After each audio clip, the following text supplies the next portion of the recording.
Good morning. A little bit different way of communicating with each other today, but believe it or not, I can see you. So no go into the kitchen, no talking to one another, and no staying on that cell phone, okay? So this morning, I want to begin. I want to talk about the coronavirus and how we as spiritual people can respond and live our lives. I want to begin by reading your quote from this thing called You from Ernest Holmes. He wrote, "The barriers between your greater good are not barriers in themselves. They are things of thought." And you know what I think he's saying is we can think ourselves into peace or we can think ourselves into panic. Let's all choose peace. Remember, Spirit is expressing all around and in and through you and me. All of the wonders of Spirit are here right now. So open yourselves to receive the peace, the healing, the compassion, and the wholeness of Spirit right here and right now. And if there's anybody out there that would like to speak to Becky or Reverend Jenna or me or pray with us, please don't hesitate to give us a call or email us and we will get back to you. You know, being a minister or a practitioner, it's not our job, it's our life. And we are here to serve you. So I want to talk to you about something. The other day, one of my Facebook friends wrote on his page. Let me read this to you. He said, "Many New Thought centers are closing this Sunday. Is that prudent, or is that an abandonment of our principles?" And I want to read to you the response that Reverend Arthur Chang, the senior minister of a center in LA, actually it's the Founders Church in Los Angeles, wrote back. He said, "Prayer is a supplement, not a substitute for right action. When you are hungry, do you just pray? No, you eat. Your body won't keep healthy without exercise or movement. You don't just imagine your destination when you get in your car, you drive there. There's a law of right action, not just of right thinking. This is not an abandonment of principles. We are physical beings. We do brush our teeth and we bathe. Life must go from thought to thing." So earlier this week, a minister buddy and I were talking about that, and he told me this story. Two ministers were having a conversation like 30 or 40 years ago. An airplane had just gone down and everybody on it was killed. And one minister turned to the other one and said, "What do you make of that?" And the second one said, "I don't know, but if I had been on that plane, it wouldn't have gone down." And my friend and I both laughed and said, "Wow, we aren't at that level of consciousness yet." So I mention that to you because I want to add one thing. We must all make personal decisions about what we're going to do, where we're going to go, and how we're going to live with this situation. And I want to emphasize to you, do whatever you feel comfortable doing and deal with this however you feel comfortable dealing with it. And just remember, whatever you decide to do, God loves you. So let me go now to what I was going to talk about, and that is God's blessings. So I want to begin with a fable about a young Hindu boy who has to walk through a lot of vegetation, a forest, to get to school, and he's scared. So his mom says to him, Well, when you get to the edge of the forest this morning, ask Krishna to walk with you. And he does. And Krishna walks all the way to school with them. And at the end of the day, waits at the other end of the forest to walk home with them. And this goes on through almost the whole term. And then one day, when Krishna meets him, the little boy says, "It's my teacher's birthday today, and I don't have a present to give her." And Krishna gives him a jug of water, of milk, and says, "Here, bring this to your teacher." And so he does. And as the teacher is pouring milk out, no matter how much she pours out, the jar keeps filling up. And she turns to him finally and says, "Where did you get this jar?" And he says, "My friend Krishna gave it to me."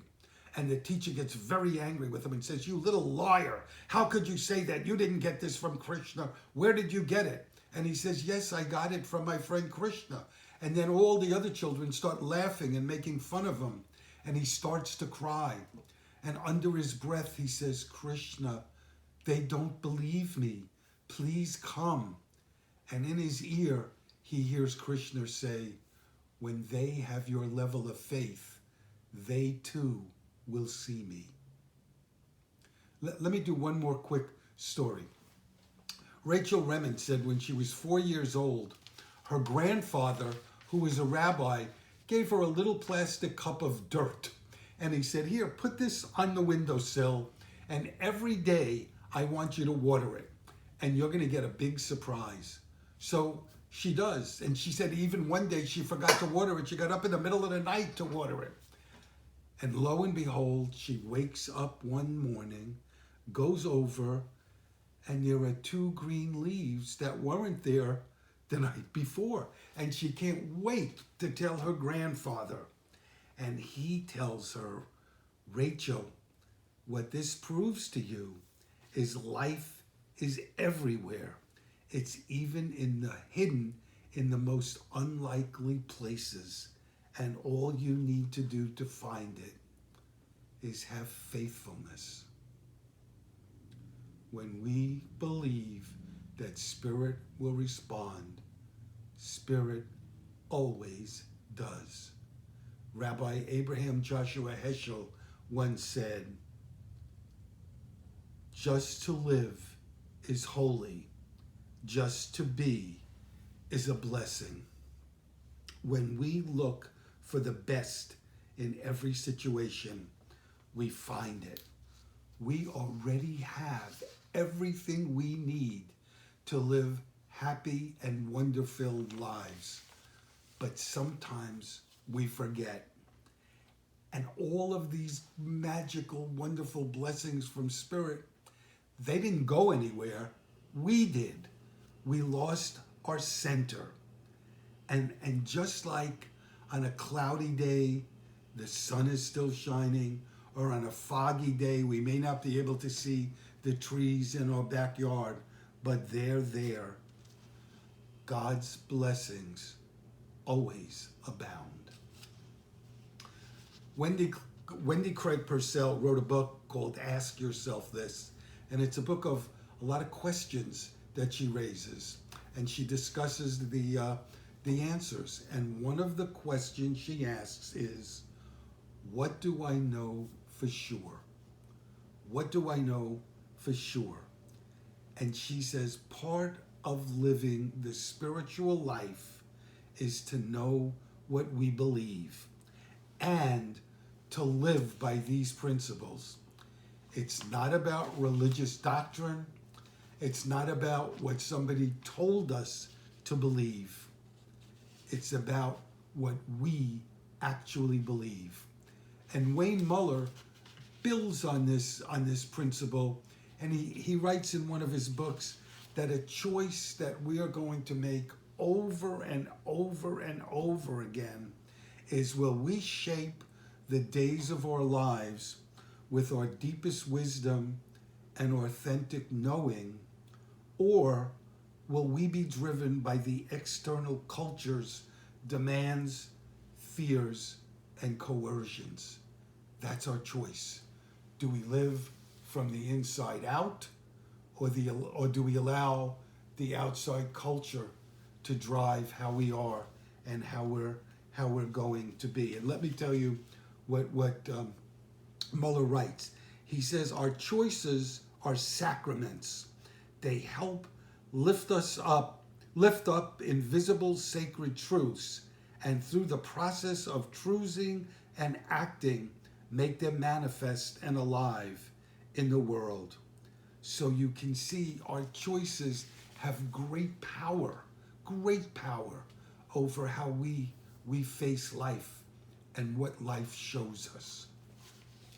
Jack Cornfield tells a really touching story about an elderly woman who is dying, who comes up to him after a church service, and she says to him, I had this dream the other night that a beautiful golden sun came to me. Is that God? And Cornfield says it matters so much to this woman that God came to her once in her life, that he doesn't give his usual question and kind of answer. He just says to her, yes. And they both embrace and they cry. And he said, how sad. She was a spiritual person, and God was embedded in her entire life. And yet she had to ask him desperately, did God come to her once in her whole life? And he said rather, that this to him represented most of mankind, that we're all well on the way and we don't realize it. Ernest Holmes wrote that we must not look afar to see the Christ, for he is ever near at hand. He is always with us. And so no matter where we are, no matter what we're doing, that divine presence is always within us. We are always meeting Spirit everywhere, everywhere. Eric Butterworth, the great Unity minister, talks about the kingdom of heaven. And he said, the kingdom of heaven isn't a city with golden streets somewhere up in the sky. He said, the kingdom of heaven is our unexpressed potentiality as a child of God. It's the divine possibility that's within us. So let me tell you a story about how somebody comes to see this divine possibility, this divinity, and live it in a whole new way. Rachel Remen writes about a surgeon that comes to her because he's depressed and thinking of leaving medicine. And so she asks him, before he does that, would he every day ask himself 3 questions and write down the answer? And here are the 3 questions. What surprised me today? What moved or touched me today? What inspired me today? What surprised me today? What moved or touched me today? And what inspired me today? And when he went back to see her, he told her, initially I only got surface stuff, and I only realized these things hours after they happened. But then I began to see things as they happened, and I began to talk to my patients, not just about cancer, but about what I was seeing. And he gave an example of a 38-year-old woman who was undergoing really, really difficult chemo. And on one of her visits, she brought her 4-year-old and 6-year-old daughters, and one was sitting on her lap and one was leaning against her. And it was obvious to him how much these children loved their mother. And he looked at them and he thought to himself, one was shiny clean and they're obviously really well fed. And he said to her, you are a great mother. Even with all you have going on, your children are so well taken care of. And he said, I think you have a strength within you, and someday this strength may be the power that cures you. And she looked at him and she said, thank you so much. What you said means so much to you. And then he would go on and he would ask his patients, what has sustained you in getting you through this illness? Where do you find your strength? And he said, I got all kinds of different answers. And what I realized was I always knew cancer, but I didn't know people.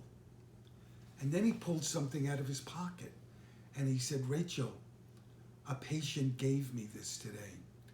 And it was a beautiful new stethoscope with his name engraved on it. And Rachel said to him, and what do you do with that?